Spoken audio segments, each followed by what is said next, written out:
This podcast is sponsored by nobody. Hey dudes, welcome to Splat from the Past, the only 80s themed horror sci-fi show where things can get totally radical. Now today I will be welcoming Dan Woren.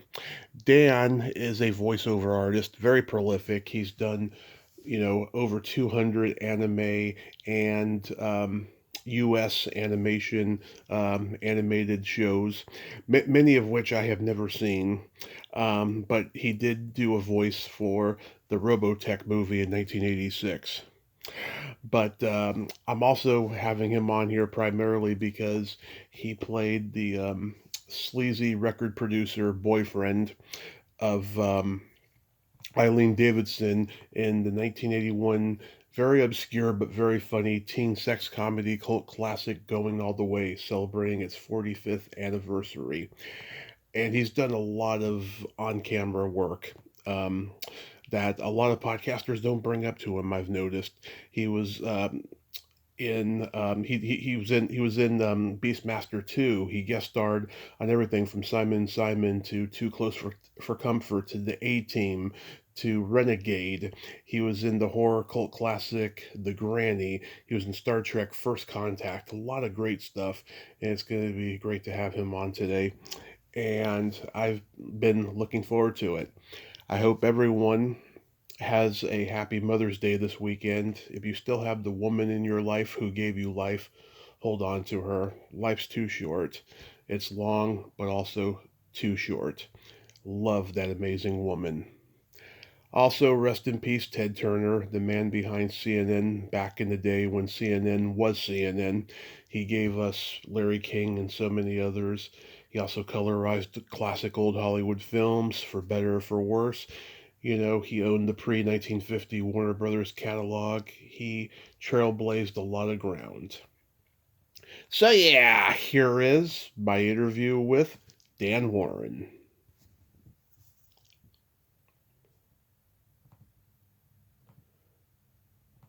Hey, Dan, welcome to the show. How are you today? I am well, and how are you, sir? I am fantastic. Thanks for doing this, man. This is a lot of fun. Hey, trust me, thanks for inviting me. It's pretty funny. I'll explain that in a second. My Um, pleasure. no, just in regards to your invitation to do this, I may have mentioned before, but it just kind of blows my mind anyway. The fact that nearly 2 days prior to you reaching out to me Hmm. is when I accidentally saw that the movie was on Tubi. Oh, really? I hadn't seen it in 30 plus years. I didn't know it was available anywhere. Hmm. So then 2 days later, you called, and I was like, "What? Yeah. Okay, that's interesting and good by me." So yeah, so I had to make sure I looked at it again to remember, what all transpired and whatever scenes or people and different stuff involved with that, which was great fun. And I found that in this movie, as well as a series that I worked on called Nightman. Hmm. Um, Back in the 90s, and working on that, I was a guest star on one episode, and I didn't remember how that ended either, and I didn't remember that I kissed Eileen Davidson in Going All the Way. I totally forgot that. It's Yeah. just so funny. And in the other movie, I didn't remember that I had my life threatened at the very end, and I was like, oh, wait, I'm still in this. Wow, I completely forgot that. So memory does well over the years, but sometimes it doesn't fill in all the spots, I guess. That is crazy. What a funny coincidence. Well, we'll Mm-hmm. we'll talk about that in a bit, but first, let's go way back in time. I heard you say in a previous interview that you didn't want to act until college and that you were majoring in psychology. Were you on the trajectory of being a psychologist? Yeah, I can certainly talk about that because it's something that I remember vividly. I didn't get great grades in high school because I just screwed around too much, and this will be a theme throughout this conversation at some point. That I was just diagnosed with ADHD a little over 2.5 years ago. Hmm. So now looking back on so much of my behavior prior, I understand so much more Yeah. about the way I behaved and things that were going on and challenges that I had. So as far as psychology, look at that, I actually tied it together. As far as psychology, I would always have friends that would ask me my opinion on things. And, or they're going through something difficult, their boyfriend, or whatever the hell it might have been. And generally, I had pretty good answers for that. Nobody, threatened afterwards or came after me or anything with the advice that I might have given them. So that's a good thing. And so I thought, well, if I'm doing this with no knowledge of how to do it, but just some bit of intuition maybe, or compassion or whatever it might have been, perhaps I could do this for a living and actually get paid to do this because I enjoy it. So that was the basis, the genesis of me wanting to be in psychology. So I became a psychology major in junior college, and things were going really well. Mm-hmm. And then statistics happened. And statistics happened for me. It happened to me. And I could not get it. I didn't comprehend it. I just nope. And I have to have this for psychology. Oh, God. So that was the end of my my psychology thing. Basically, I still took a couple of psychology classes at UC Santa Barbara, but mm-hmm. That was the end of that being my major because I couldn't really do the math, if you will, to get it right. And again, looking back, I think realistically that has something to do with ADHD. But I'll blame it on anything I can. That was not meant to happen. I had done plays in high school, and so I was intrigued by that. But that was not something that I necessarily thought this is what I'm going to make a living doing, or this is what I really want to do. But after being left with no other things to do, and then having the giant ego at the time of going and seeing a play that was the play was okay, but the guy that played the lead was just adequate, more or less. And I kind of, like I said, with my ego being where it was, kind of high, I guess, I kind of say, I can do better than that. Mm-hmm. And so, carrying that thought to some degree, that's when I ended up becoming a drama major at UC Santa Barbara after, a couple of quarters or semesters or whatever. It suddenly dawned on me, this is what okay. So that's the roundabout way of getting to how that happened. But mm-hmm. Psychology still fascinates me. One of the things with ADHD is that sometimes you tend to be able to help other people and see clearly what might be beneficial for them, but you have no clue on how to do it for yourself. And I think that's a fair analysis of my abilities to some degree. So mm-hmm. It's always, as I'm sure you've encountered many times in your life, when you're able to help somebody see something more clearly or ease their mind a little bit, it's just a wonderful feeling. To be able to do that and know that you've done something worthwhile. So That's where that stems from, I guess. Yeah, I mean, I definitely have ADD and I definitely have Asperger's, and I look back on things I did when I was younger and go, oh my God, why did I do that? Because I know I have something wrong with me, like those things, but they're also gifts as well. I think my ability to memorize pop culture like I do, I think, it's led me down this wonderful path of podcasting. No, that's phenomenal. And and you talk about the creativity angle.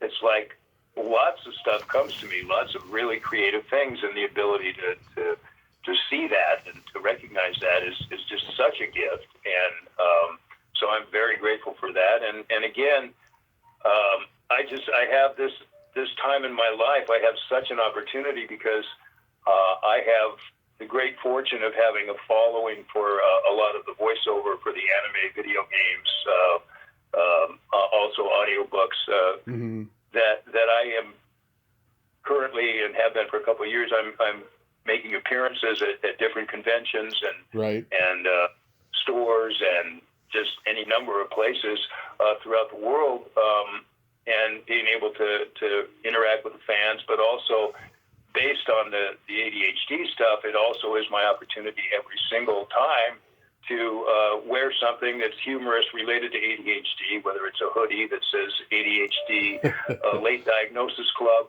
or ADHD University or ADHD Welcome to the Chaos. but that way it gives somebody, if they have any questions about it or whatever, it gives them an opportunity to bring it up or mention it, or I got that, you too. So I've taken this as kind of like a mission for me now to just shine a bigger light on what ADHD is, because I do presentations on it now that I'm still in the process. I'm learning how to do those better and better of. But it's just a great, phenomenal opportunity for me to meet people and to create a little value and try to give back, because without the fan base, I'm certainly not sitting at the table. So I just want to make sure that they understand how much I appreciate them, and at the same time, anything that I can contribute to encourage them and help them to enjoy their lives more. So it sounds a little altruistic, but I guess it is. Yeah. So after college, did you move to LA? Yeah, I moved. I moved to Newport Beach, or that area, Costa Mesa, and I was doing children's theater while I was there, and enjoying that. And then I just finally got to the point, it was actually like 1979, myself and my roommate, who was a phenomenal chef that I met in the restaurant industry, because that's what I was working at, different restaurants, and that was my backup. I could always do that, and I was pretty good at it as a waiter. And then we decided we were staying in a place called Oakwood, and at that time, Oakwood was like a swinging singles giant party. Yeah. It was crazy, the Oakwood apartments in Costa Mesa. And so we had a great time, but then I was like, I got to see if I can do this up in LA. It was basically what it came down to. And got extremely fortunate because we had a escaping from Oakwood sale. And we, of course, made margaritas and gave them to people as they were perusing stuff. So they like to hang out. And I met a woman there that said that she had a house in the Hollywood Hills that was vacant, and that she would be willing to rent it. And that was mind blowing because it fell into place so nicely. And did end up moving up there. It was right off of Beechwood Drive, which is a beautiful drive up into the Hollywood Hills, and had all these celebrity neighbors, and it was a great time. And it was just, and I moved up on April 15th on tax day, 1979. That's when I moved up there. So that was my determination to see if I can do this, bottom line. And so happily enough, it looks like I was able to. I still am. And so I'm so grateful for that. And just the opportunity, and it wasn't easy in the beginning because I didn't have a job for a little while once I moved up there, because I just gotten there, and so it was getting tight to pay the bills, and I wasn't sure what the hell. I actually, the 1980 census, I worked on the census as a census taker, so I'm guessing that that census wasn't totally correct. I could be wrong, but I'm guessing that the numbers were not perfect. But then they didn't pay right away. It took a while to get the check, and so I couldn't get food stamps because I was technically working, and it was just a really catch-22. I said, but I don't have any money. It's not coming for like 3 weeks, and so it was like scary because I was dodging phone calls from creditors, and anytime the phone rang, my blood pressure went up because I knew it was another collector that knew my name and I knew their name. But that turning point came when I auditioned for Universal Studios. Had a new show at the time called Castle Dracula, because at the park they would do each year whatever movie did well, they would make it into a show. And so that was coming right after the Frank Langella version of Dracula. So myself and numerous other people auditioned, and I was one of the lucky ones that got hired as a Dracula. And oddly, a number of my friends to this day were in that show. Richard Epcar, who is also a talented actor and a wonderful voiceover guy. Richard also played Dracula. Other gentleman, Michael McConaughey, he also did it, and he's also a wonderful voiceover guy. And the guy that played Renfield, Joey Dioria, he's gone on to do incredible amounts of... it was Bozo the Clown. And Bozo the Clown, exactly. Yeah. And Joey hadn't done any voiceover, and I just kind of introduced him to a few people because I sensed that he could do it really well, and obviously, I was right, and he was great. Yeah. I don't know if you probably know this, but just in case you don't, you remember the Gong Show, I'm sure. Of course. Yeah, I know Murray Langston, the Unknown Comic. He's been on. Oh, okay. Yeah, that was great stuff he did. Well, when Joey was on the show, do you know what he did, or do you know about this?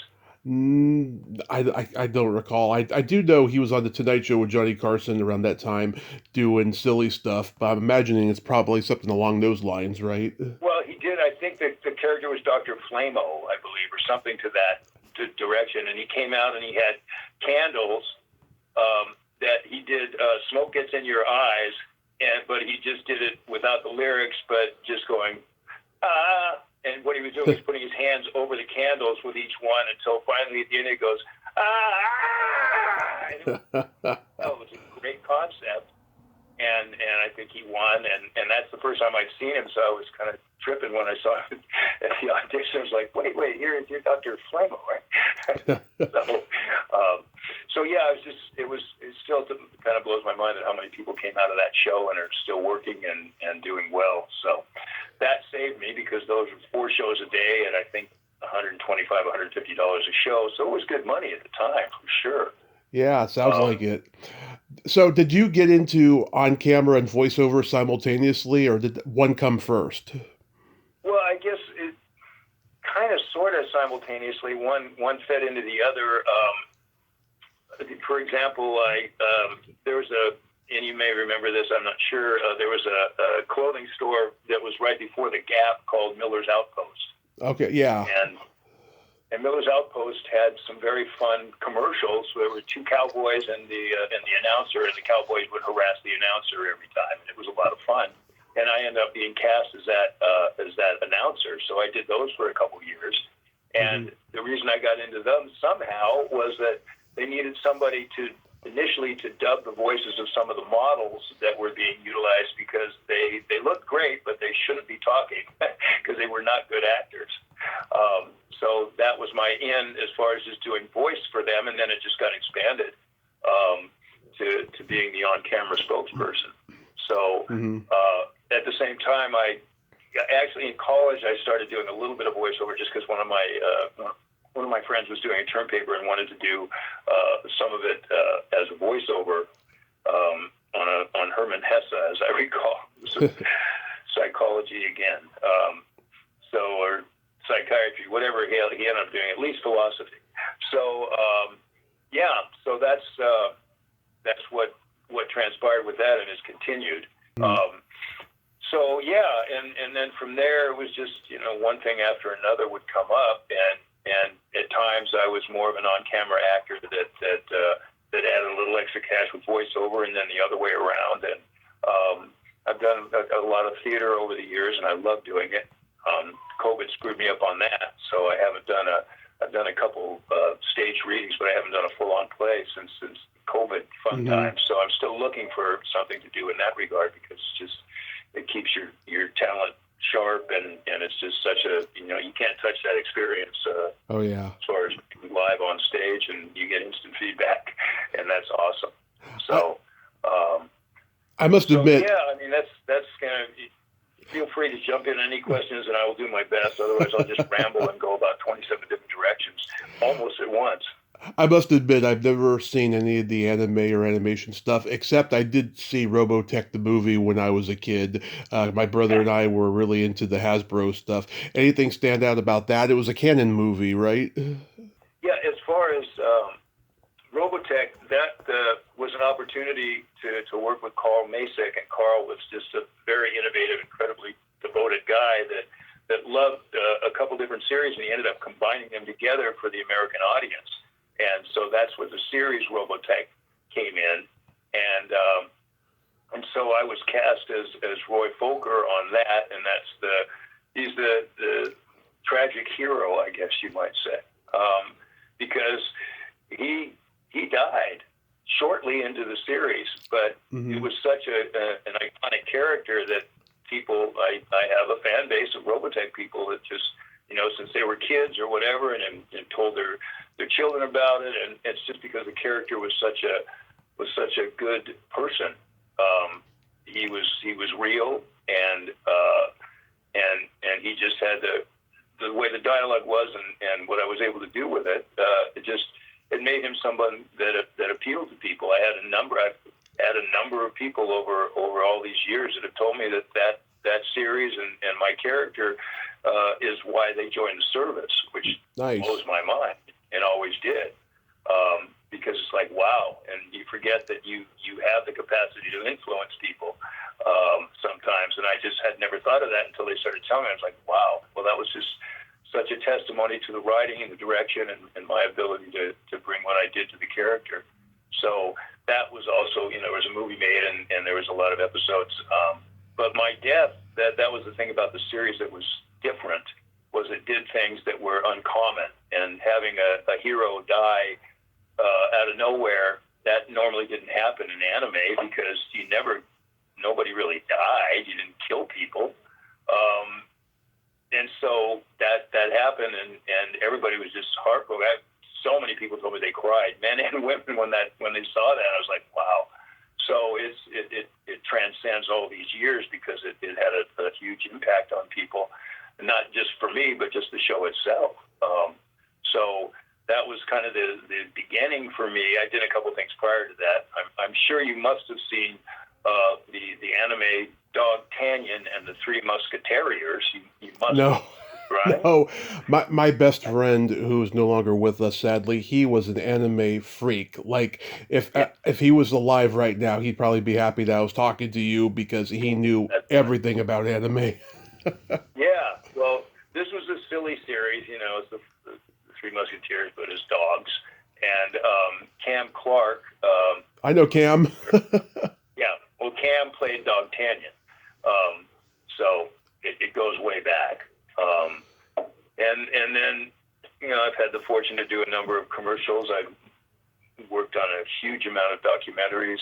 The audio books, it's definitely over 200 now. And I love doing that, because it's a whole nother medium. And what my little brain came up with was it's theater for the mind.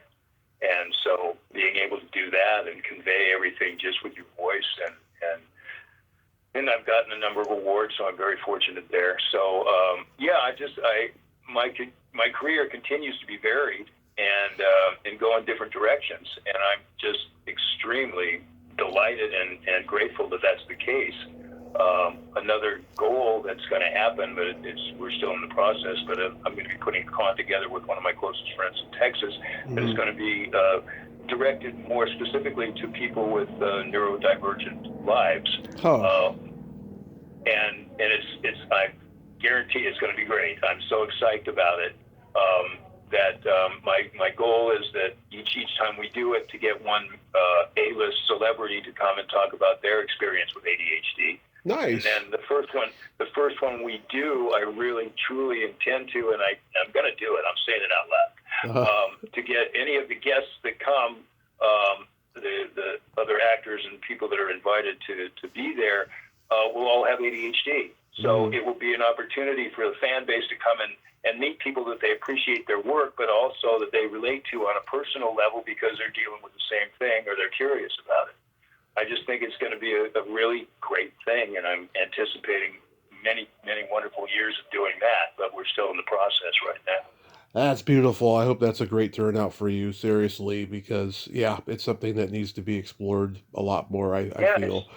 It's such an opportunity to and especially for people that live with people with ADHD, whether they're spouses or relatives or friends or whatever it might be, to understand better what it is we deal with and why we're so squirrely sometimes, or so irritable, or so any number of things. Just to plant that understanding is just huge. It's just such a, if you knew that, you wouldn't, if I don't have ADHD and I don't know why you're behaving that way, I might be a little more short with you, or just go, well, just do it. Try harder. What's wrong? Yeah. Just do it. It's like, doesn't work that way. Sorry. So to be able to explain that a little more clearly to other people, I think is also very important, and has great value for people in relationships in one form or another with people with neurodivergent skills. So was Going All the Way a standard audition for you? I kind of vaguely recall the audition, and it was basically it was just a norm, and I remember sitting there with the casting director and going over something, whatever, and I was, definitely psyched to have gotten a role, that's for sure. But yeah, that was the norm, and in doing so, I had no knowledge of, this is the first movie that I'd done that I'd done one other thing which you will never find, please God, anywhere, because just as soon as I tell you the title of it, you will know why. It was a comedy, and it was called Of Course You Can. Of Course You Can. Dead people. Yeah. That's hilarious. It was bad, and I've never seen it, and I hope I never do. I don't think it's ever released because it was just so bad. Yeah, it sounds bad. Yeah, I mean, right there, it's like, what is it called? Are you serious? What were they smoking when they did that? Wow, really bad. So, so this was my first, real thing that I was working on that wasn't so tacky. And this was probably, I think did Porky's come out before this? I think it came out at the same time or right after, somewhere around there. Yeah, well, that's the thing. This was a less raunchy version of Porky's, basically. Yeah. And the irony, as I started to talk about it with somebody, I was like, wait, I'm 30 years old, let's say, as a record producer, record songwriter, and high school is like 16, 17, maybe 18. Well, this isn't a good time for me to be talking about that. It's like, that's weird. But then if you look at everybody in the cast, they were obviously in their 20s or more. Yeah. All these high school folks did not look like high school. And so that struck me as humorous, but just I looked at it again last night and went over a lot of stuff just to kind of soak it in and see where it was at. One thing I have to tell you, because I didn't remember this either, was when she comes home with him to his place, and he's got this Jazzed at Monterey T-shirt, and he's got this big turquoise ring. Well, those were both mine because I season tickets to the Monterey Jazz Festival, and I love it. And so I thought, this is a cool looking T-shirt. This is somebody in the industry would wear this. Okay, cool. I'll wear that. And then the ring was just a little addition, and I had that ring forever. I probably still have it, but some psychic 30 years ago said, this is not a good ring for you to wear. But, oh, okay, I'll take it up. Because there was bad juju or something. Yeah. So anyway, that was just, it was fun to look back on it and just see some of the stuff about it that I was just like, oh my God, that doesn't work. Or, okay, that's good. But yeah, because I'm fairly critical, certainly of myself, but it was, again, there were so many cliche lines, and I just looked at my performance, I go, he was so serious. It was like he didn't have much of a sense of humor except one line where he was kidding whether he would go to the dance with her, and making fun of it, and that reminded me that I hated the dialogue, but I didn't have the knowledge or courage to say, can we make this a little more, like real, as opposed to, you mean a put on a straw hat and go to the dance with the girl thing? I don't know. There's some of the dialogue was very stilted, and the character in general seemed kind of cheesy to me. How he could get so enamored of her in 4 days, and it was just such a serious-looking thing to him, the whole situation. I felt like I was way too serious. That he got so attached and so sad that she's going back to Artie. So yeah, this is just me looking at it like I would look at anything else and just go, but yeah, I felt. I mean, I believed what I did. I believe in the film, but at the same time, I felt like, man, I wish I could have got a little different direction on this, or that I had the courage to say, well, can I be a little more playful here? Because I just seem so serious through the whole thing. Yeah. So those are some of my thoughts therein. You had that big old head of black hair. You got the gold chain, the open collars. You look like Larry on Three's Company at that time. Oh, big time. I'm pretty sure that was my chain, too. Yeah. Yeah. I think everyone had one back then. Yeah. And it was shot in Whittier. Yeah. Yeah. Yeah. It's just a very kickback neighborhood, if you will, in the area where there was no big draw of the city, but we got it done there, and that was fun. I still remember not much about it, but we did a photo shoot for the cover and did all these different shots. I wish I had some of them now to look at, but they went with a couple different options, so which is certainly their choice. I needed to point out in the last post I said that commenting back to one of my friends that said something that I just wanted to assure them that I was not the guy trying to climb the Twin Peaks on that one cover. That was not me. Yeah, I saw that comment. You, Eileen Right. Davidson, and Josh Cadman are like the only ones in the cast who went on to have careers after this. It seems like everyone either got out of it, or was there like maybe locals in Whittier that was in this movie? Not that I honestly recall, but it's interesting you brought up about Josh and Eileen. I mean, we know Eileen's soap opera history, which was awesome, and can you tell me quickly or briefly what Josh has been up to? Because he was one of the few people, himself and Eileen, that I thought they're probably going to go further with this. I think they could definitely.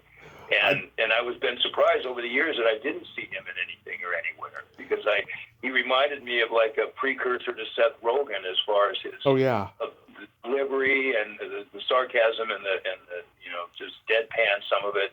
I really figured he would work a lot. I have no idea what he's doing currently, but I do know that after this he played John Cusack's roommate in The Sure Thing, and he's so funny in that movie. He's always. I've got to look at that. I saw it, but I obviously didn't register, or I forgot. But I don't think I forgot. Yeah. And he did this. Wow. He did this exploitation movie I loved. They made 4 of them called Angel, and he did this really bad movie called Surf 2, which has a lot of big names in it before they were famous, and it's an awful movie. But yeah, he did stuff like that, and he was in a lot of TV stuff. Oh, and I remember he was in the Steve Martin musical Pennies from Heaven. He played a guy named Jumbo. Yeah. No shit, that's just so classic that I never noticed, because I saw all the movies you're talking about except Angel, the Angel series. Yeah. So that is a trip. Angel and The Sure Thing and Pennies from Heaven. Yeah. I love Pennies from Heaven, but obviously sometimes if you're not looking for something, you don't see it, even though it's there. So. Oh yeah, he's in there. He's in there. I found Sherry Miller on Facebook. She looks exactly the same, but she has glasses now. And Right. I DM'd her, haven't gotten a response back yet, but we shall see. But you're not in touch with anybody from the cast? No, not at all. Huh. It's just never come about. We kind of went our own separate ways, and there weren't any great friendship attachments. I appreciated their work, and like I said, I thought he would definitely continue working, because I just noted that his work was good, and I believed it, and it was fun, and Eileen was very, very good. So yeah, it was just kind of a one and done kind of a thing. And as I said, I did not know that it existed on a streaming service until literally 2 days before you reached out to me, and it's like, there are no coincidences. Thank you. I think Rachel Spooner, who played Boom Boom, is the best actor in the movie, because she's playing this butch, tough girl who's also very insecure and very sensitive and vulnerable. No, and absolutely. She really makes that character 3-dimensional, and I just think she's so good in it. No, I do not disagree. That's not an easy thing to do, and it was funny because at the very end, when they show the results of their work on Bronx, as far as their haircutting skills and everything else. I'd forgotten that too. So I was like, oh yeah, they didn't resolve that, but there's a resolve. Okay, cool. Because you just see them carting him away and kidnapping him, and you didn't see the ending until the end. So that was great. I think they wrapped that up nicely. Yeah. And, Robert Friedman directed. He was mostly an editor. What was he like? My recollection is that it was pretty easy to work with. I didn't have a lot of problems, but again, I would have had more questions or just kind of clarification that I would have asked for, but I just didn't know how to go about it, and I wasn't secure enough to just go, hey, I got a question about this character. I just kind of whatever he said, I just kind of went with it. And so, now I know a little better that if you have something you want to bring up, it's probably a good idea if it makes sense, and especially if you're playing a role that's recurring through the film. If you have one scene that you just want to know what's the function of the scene, why am I in it, who am I, whatever. But just in this case, I wish I had have asked more questions to give a little more of a rounded performance.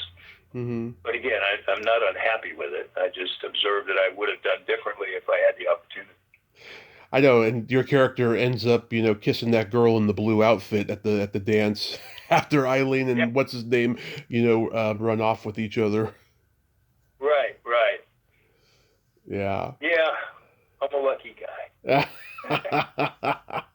So was there like a wrap party or a screening for the movie?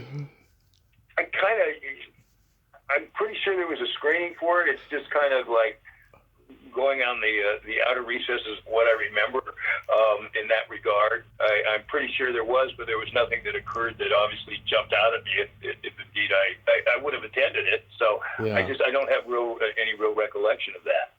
Okay. So, unfortunately, there was another movie in the 90s that I worked on. It was a low budget, but it was good stuff, and we did a screening of that. It was called Shelter from the Storm, using that Bob Dylan song, and and that was a fun film. You might enjoy that. I enjoyed my performance in that a lot, especially the jacket I got to wear, because it was like a hunter's jacket with just these really great designs on it. It was made of wool, and I just saw it in a thrift store one time and bought it, and it was perfect for the character. But that one, I remember that we did a screening at someone's house, and it was really a great thing. And there were a couple people in there that have gone on to do stuff, but that one I remember more clearly, just because there was more, connection to the thing itself, where I was on it a little longer, I guess. So. You guest starred on a lot of classic TV shows I grew up on, like Simon & Simon. Does anything stand out about that? That was my very first. Union job on camera. Was that Simon & Simon in I think 1981? Yeah, it was, because that's when I got my SAG card.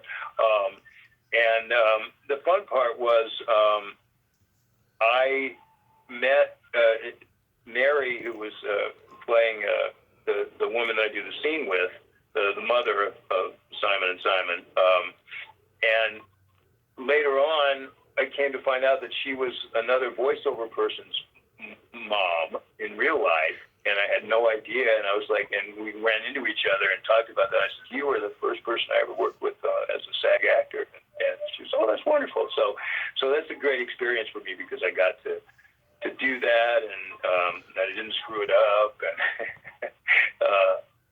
because that was just a trip, and I had a couple of jobs based on a little bit of an in as well as some talent, and that's because Alan Levy directed that episode of Simon & Simon, and he also directed there was a Bob Denver series that didn't go very far that I worked on.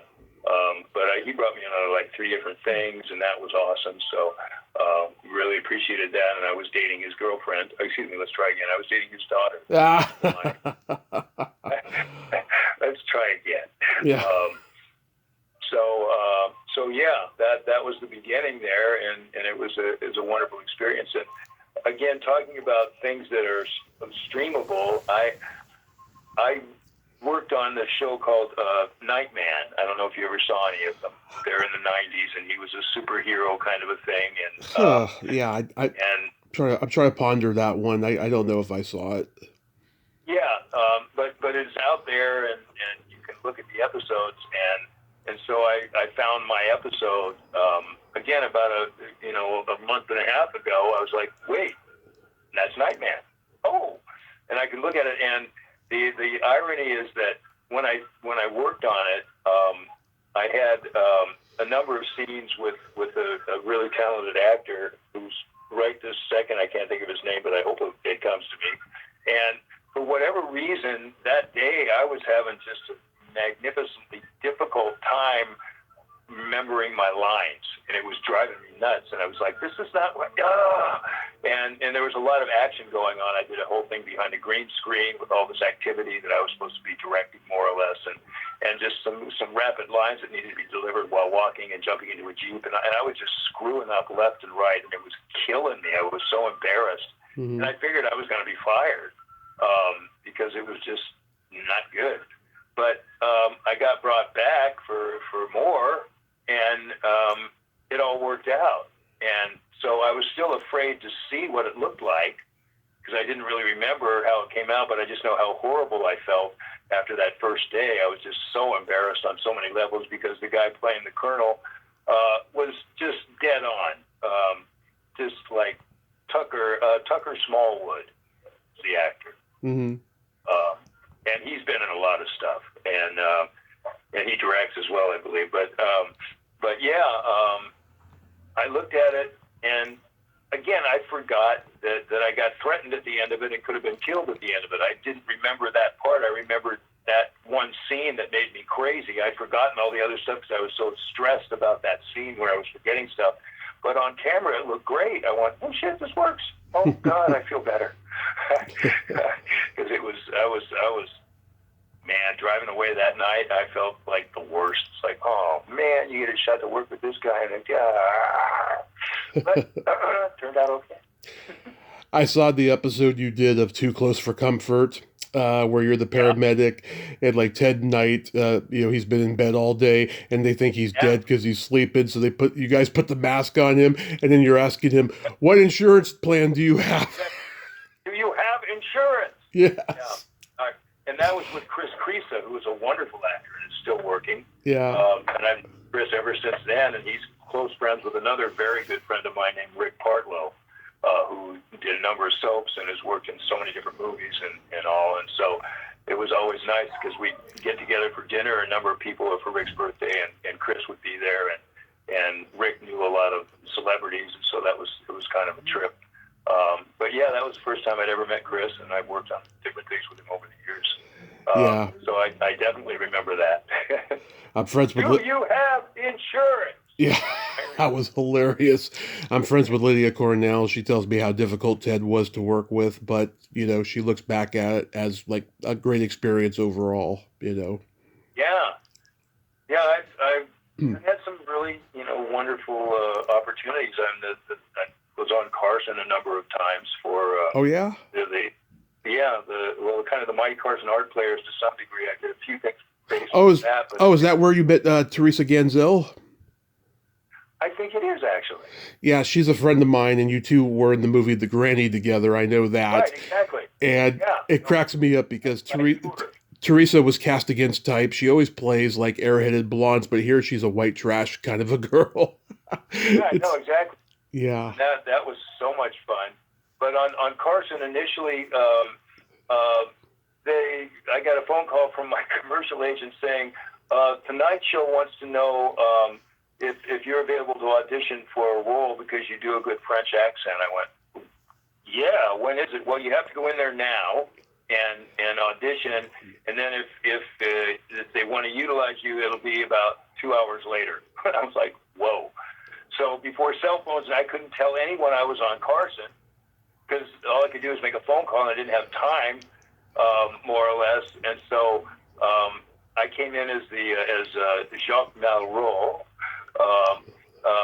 who was the head of French tourism. And the point was when we were trying to land some of our fighter planes, and France disallowed us to utilize their air landing strips. Mm-hmm. So he was challenging that situation, and I was challenging him, and what it ended up was him hitting me in the face with a pie. Mm-hmm.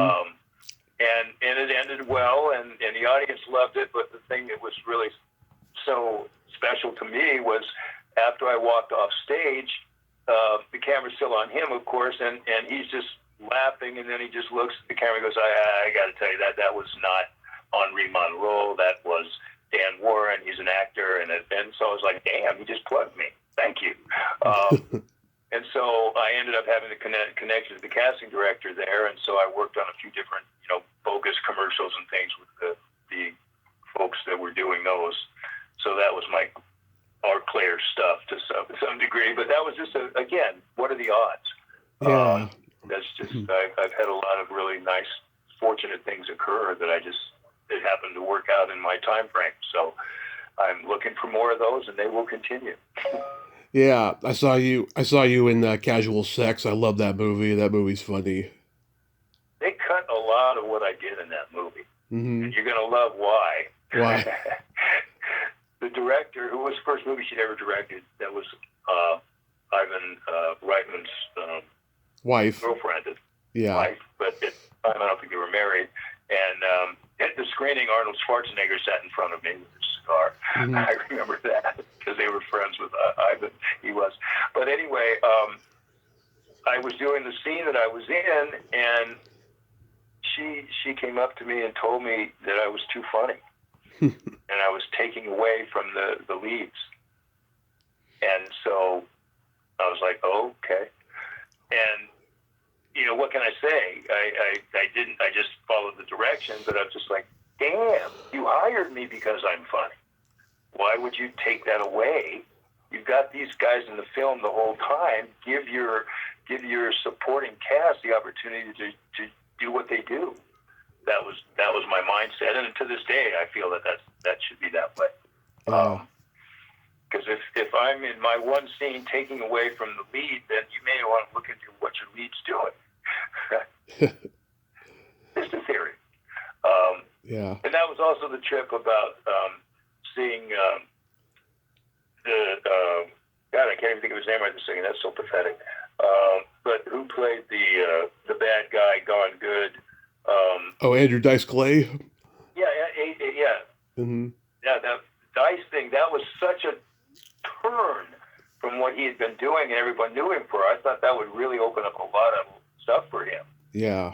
Just because you see some humanity there, you see something that's not in your face and fucking with you, quote unquote. Sorry about that. You can swear all you want. So, thank you. Well, fuck off. Wait, I lost control again. But I was impressed with that. I said, that's so great. When you could do something that demonstrates some more of your talent, when everybody pigeonholes you or stereotypes you because you do this well, that's what you should only do. There's so many incredibly talented comedians that are massively talented as serious actors as well. And, Jerry Lewis, when he did Wise Guy, and there's a whole arc in the series, and he was just a textile guy. With Ron Silver, I believe, was his son at that point. Right. That turned people on to what an incredible actor Jerry Lewis could be, given the opportunity. And there's just, and Robin Williams, this dramatic stuff Robin Williams did was just devastatingly good. And you already knew what else he could do.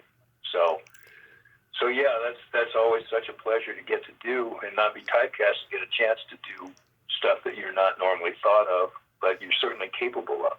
So always trying to get those kind of things. Beastmaster 2 Through the Portal of Time. Great stuff.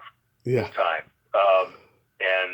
And I got to work with one of my favorite people that passed away in the last couple of years, Carl Cefalio. He was the other officer with me, and Carl was one of the top stunt guys around at the time, and he became a stunt coordinator as well. And he's one of the funniest men I've ever met. I greatly feel his loss, because it's one of those people, I'm sure you have people around you that if you can make them laugh, you feel like you've really accomplished something, because they are so funny. Oh, yeah. They're just so capable. And yeah, especially as a comedian, you totally get that. And so that was with me with Carl. I just was marveling at his wit and his ability, and anytime I could get he and his wife to laugh, I was like, got it. They're not trying to manipulate it, but it's just like, good. I can relate.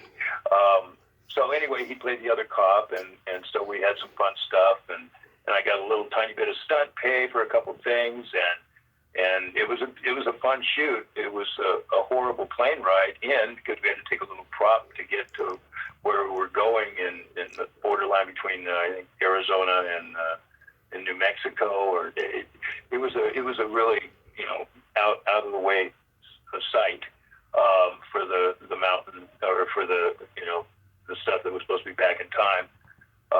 But I had a great time doing that, and that was fun. But that flight over, I was losing it because it was just all the little quick drops of 400 feet of it, like, and then back up, and I was like, and I was desperately trying not to lose it all over anything in the plane because it was close.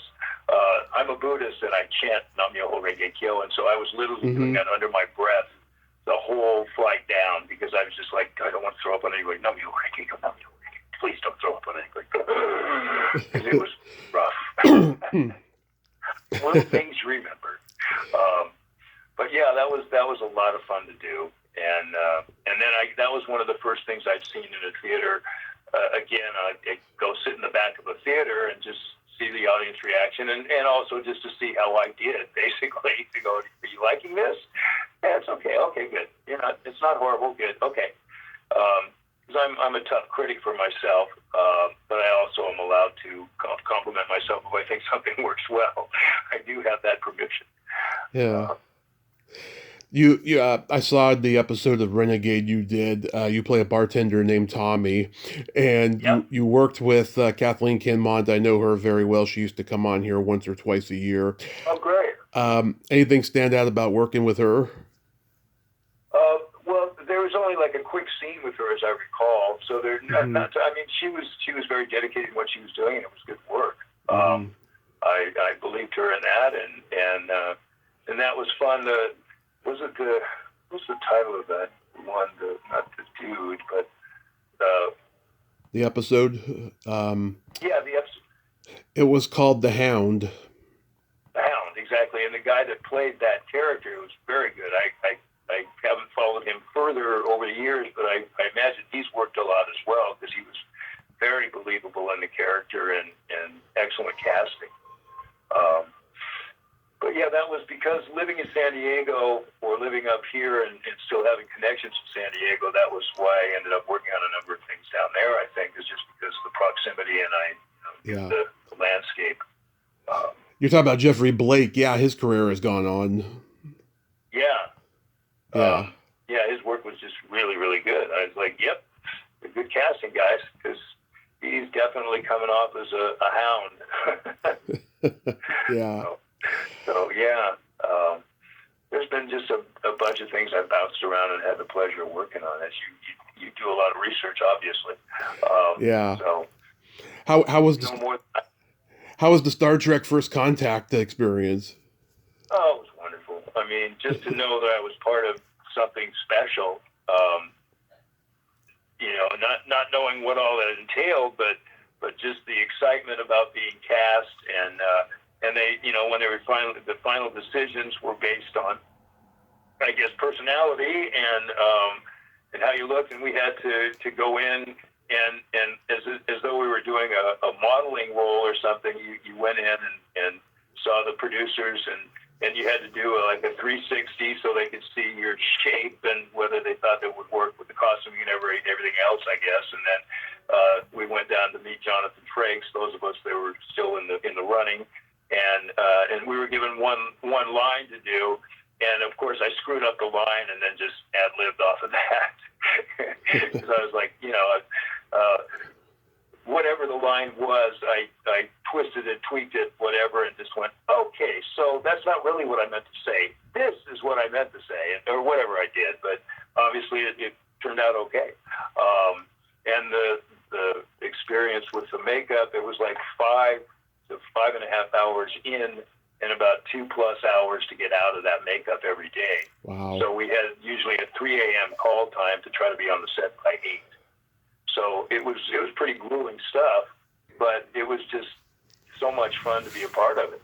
And I, I mean, literally, I worked on it for at least a month or longer, and I'm probably maybe 3 minutes in the film, and that's okay. Yeah. And I recognized, I go, that's me right there. Okay, cool. So yeah, it was a great experience, and I take credit for this, and I may be lying, but I don't think I am. It's like when Jonathan, because you can't really tell who's who until you've done this a while once the makeup is on, because they're just so very trippy as far as how you look. Mm. And so he was like calling people over, and he kind of went, you come over. I said, I'm Dan Woren. And so then he started calling other people by their first name and just adding Woren. He goes, Tom Woren, come here. So I feel like at least my memory says I did that. So I've created the first name board team. And he was very easy to work with, very open, and didn't. I mean, technically they wanted to hire atmosphere people to do the board, but they suddenly realized that the people that were doing that needed to be able to act well to convey what they wanted them to convey. So that was a definite bonus, and that was a high point of working that much and making a very good amount of money at the time. And it's always, people can relate to that, and I got to meet Jamie, or Nathan. Jamie. Oh, Cromwell, yeah, he's great in that movie. I love how he's this rock and roll loving bounty hunter named Cochran. Right. Yeah, no, exactly, and just the nicest man. I was just at the craft service looking at something, and he walked up, and he just looked at me and goes, "Hey, I'm Jamie. How you doing?" And I said, "I'm Dan. How you doing?" And so that always impresses me when people are celebrities and they don't act like they're full of themselves. And I really, whenever I see him, hopefully I'll see him in person another time at least, and just to be able to make sure I mention that to him, because I love his work and I love him as a human being, and that's a good combination. Yeah, that's great. I love hearing stuff like that. Now, we know how inaccurate IMDb is, but it says that you did sound editing and sound design. Is that true? Yeah. Now you've proven the point, because no, okay. It's not true. I don't know how it ever got there. Okay, because I got excited for a moment, because one of the movies it said you worked on was a movie called Kansas, and I know the producer's daughter. She's a friend of mine. Oh God, I wish I could fill you in on that. But yeah, it's okay. I wish I could continue that discussion, but it will go nowhere. I'm going to be honest. And I saw that. I went, well, I can leave it there. I don't care who put it there, whatever. I haven't had any calls for work for that particular thing, so I guess I'm all right. I wanted to bring up earlier. I saw the podcast you did with Jim Conlon talking about the A-Team, and something I wanted to bring up. It just hit me like the other day. Everything that Robert Vaughn was in the 80s, particularly when he's playing a bad guy, he wears the same marine, like baby blue suit in everything. He's got the same vest, everything, sunglasses. It's so funny. And when I saw that episode, I was cracking up at that. I was like, God, didn't he ever like have a change of clothes playing a bad guy in anything? Right. Yeah, that's too funny. And you'd think with costuming, I mean, they certainly have the option to, maybe they had 14 of them and they just thought it was a good look, and because that's what they'll tend to buy is at least 2 or 3 of a particular piece of clothing. If there's a chance that it'll get damaged or messed up or dirty or whatever else, they have the backup. Right. So yeah, that is odd. That's hilarious, though. Yeah, was that a fun experience overall? Yeah, no, definitely. And I found Mr. T to be very much Mr. T off or on camera, as far as the persona. And he was having a great time and loved to talk, loved to hear himself, and had a good time. And people around him enjoyed. From everything I saw, everybody had a good time when he was around. I didn't see anything negative. I just saw, a guy having a good time, and this is his personality, and so it's coming out. Yeah, he had the persona, and Yeah, I think he went a little too far with it. That's probably why, his career wasn't the same again after the show. But, I mean, he was a big personality that everybody will always remember because he left such a yeah, lasting impression. yep, You no, know. without a doubt. So what do you got going on that we can look forward to in the future? Well, one of the things that for the anime people who, if there's anybody that's into anime that's listening, they probably already know, but there's a series called Bleach, which is it's kind of listed as one of the top 3 anime series for some time now. It actually started like 12, 14 years ago, and then took more than that. It was like in 2006 maybe, and it went for a number of years, and then around 2012 or 2014, that was the end. It was over, and then they came up with a whole new manga arc. Manga being like the comic books in Japan, if you will. That's the equitable to our comics with great, like DC or Marvel or comics or whatever, but that had a whole storyline. So in 2022, that was started again. And so I've been working on that and continue to. I think the last arc for this particular run of stuff is going to start airing in July. And the first 3 episodes of the new series, it'll be streaming in July, but the first 3 episodes are going to be in major theaters around the United States and some internationally as well, showing the first 3 episodes on a big screen. So the fan base can get psyched about it and wait for it to come out on their streaming platform. So I'm actually going to be appearing at a Anime Con that weekend, because it's from June 25th through the 29th, I believe, when you go see it. It's very, very limited run. Mm-hmm. But I'm going to go do that. On the break there, I'll be at something called Planet Funk Con in Iowa. So I'm psyched to be able to go see this on a big screen, because the animation over that break of 10 years or so, the animation is so phenomenal now. Yeah. And so working on that, still doing some audiobook stuff. There's other series that I work on periodically, and other video games just come up and down. But right now, I just have a couple of different appearances scheduled in June, and in July I'm going to Manchester, England to do an appearance. Nice. At a expo card show type of a thing, and then also at an anime themed restaurant there, which will be a lot of fun. Interesting. Yeah. That's great. I mean, this is that's, as I continue to say, I'm such a lucky guy. I mean, literally, I get to go all over the world. I don't have to pay to get there. I don't have to pay once I'm there. Mm-hmm. I don't have to pay to go back. I have food. I have shelter. It's like, and now I can meet these people and also do something worthwhile, and not just be there because I can make some money. I mean, money comes in too, but yeah, just the chance to do a person to person and try to be encouraging and just to be a good person, because God, we need more. And I got a lot of work to do, I admit. We do. At this time in the history of man and the history of the United States, certainly we got a lot of work to do. We do. Yeah, in all the years you've been doing the cons, like, what's the craziest thing you've ever been asked to sign?